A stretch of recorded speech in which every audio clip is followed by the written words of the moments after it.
So let's look at scenario 1. John and Mary both had several careers during their working life. Mary was a school teacher who put money into a 403B for several years. John worked for several professional firms and had a 401k at each.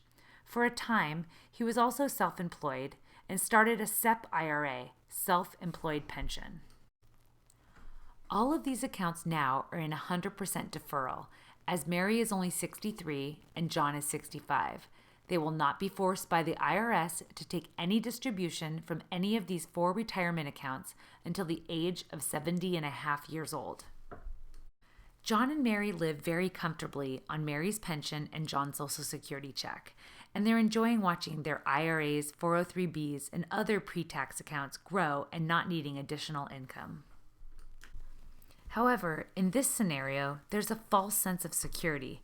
It's almost a tragedy, as they are not withdrawing from their IRA. Let's look at a scenario where that IRA grows until John has reached 70 and must start withdrawing money from his 3 accounts. If the account balance is currently at $600,000 and it grows at a conservative interest rate at 5%, then by the time he turns 70 and a half, those 3 accounts will total $760,000 or more. Now let's say John simply says we do not need income, so we are always going to take the minimum amount, only the amount the IRS forces us to take, the required minimum distribution, or RMD, at age 70 and a half. His RMD, which is the required minimum distribution that the IRS forces him to take, would be approximately $27,738. That amount added to the income already on his tax return, along with his Social Security income and Mary's pension income, then creates a double taxation dynamic. Why? Because Social Security is only not taxed up to a threshold. Then it becomes taxable. So in this scenario, as soon as those RMDs, the amount the IRS makes you take from your IRAs at 70, that also creates a second tax on 50% of John's Social Security check, which was previously not in the calculation for taxation. Then, when we show Mary's minimum distribution starting to be also withdrawn from the account, the problem is further escalated. John's RMDs have gotten slightly larger every year because that is the requirement by the IRS. Mary's RMDs have just started based on the assumptions we've been looking at, which again are conservative. Mary's new required minimum distribution and John's ongoing, slightly larger required minimum distribution now looks like this on the same tax return, causing the Social Security to be taxed at 85%, which was previously only supposed to be taxed at 50%, and before the IRA's RMDs, it was being taxed at 0%. And again, John and Mary don't need this money to sustain the lifestyle in which they are accustomed.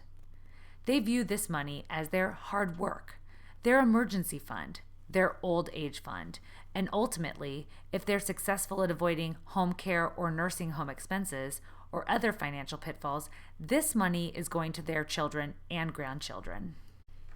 In their mind, this is hopefully mostly inheritance.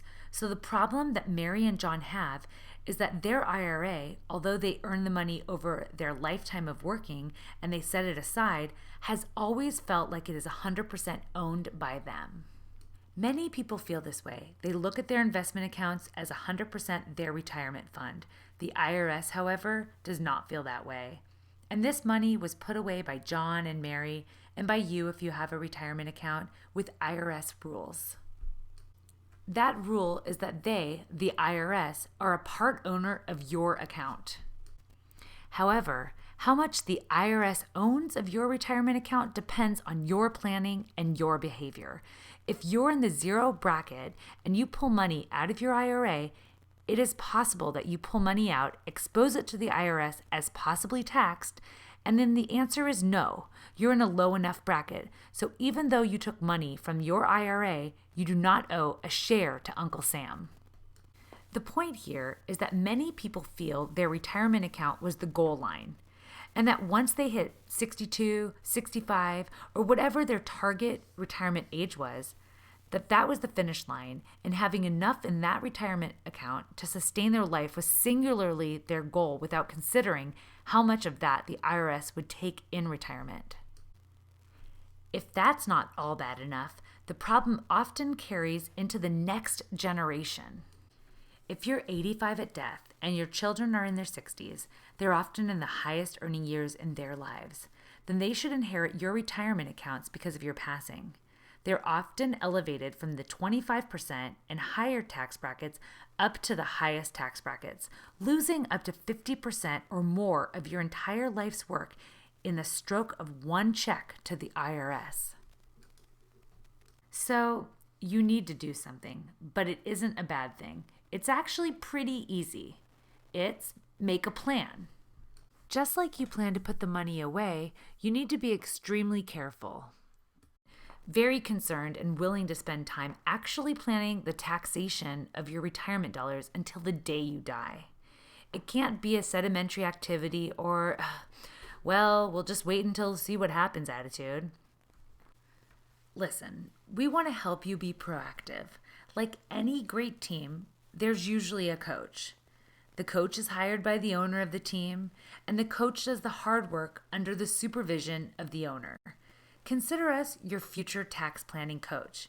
You're the owner.